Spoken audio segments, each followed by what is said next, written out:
Ensuite, la deuxième chose que tu pourras faire, c'est tout simplement te concentrer sur le fait de serrer ta barre ou tes haltères avec ton petit doigt plutôt qu'avec ton index. C'est-à-dire que souvent, par défaut, la plupart des personnes ont tendance à serrer fort leur barre, mais surtout avec leur index. Alors que quand on fait ça, là encore, on va avoir tendance à trop engager ses avant-bras au détriment des biceps.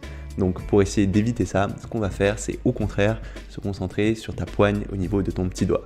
Donc serrer le plus fort possible cette barre ou ces haltères avec ton petit doigt. Et tu verras, là encore, il va s'agir d'un petit ajustement, mais qui va faire une grosse différence en termes d'activation de tes biceps et en termes de sensation. Donc une fois que tu as cassé ces poignets, essaye de vraiment te concentrer sur cette poigne au niveau de ce petit doigt plutôt qu'au niveau de ton index. Et enfin, on arrive à la troisième astuce que je voulais te donner dans cette vidéo, et ça va être le fait de gonfler ton torse et de tirer tes omoplates en arrière sur tous tes gestes de curl. Parce que en fait, ce dont il faut que tu aies conscience, c'est que cette position des omoplates, ça va directement jouer sur ta capacité à bien recruter ces biceps. Parce que ces biceps, ils vont être attachés à ces omoplates tout en haut, et le fait de les tirer en arrière, ça va permettre de mieux étirer l'ensemble de ces biceps. Alors qu'à l'inverse, si tu as tendance à avoir tes épaules en avant, et tes biceps, ils seront pas complètement étirés, et tu partiras d'une position déjà un peu contractée, et tu vas aller travailler sur une moins grande amplitude.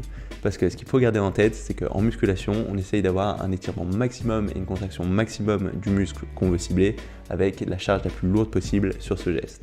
Donc dans ce cas-là, le fait de tirer tes omoplates en arrière, ça te permettra de partir d'une position où tes omoplates seront plus étirées et d'avoir une amplitude de travail qui sera donc plus grande.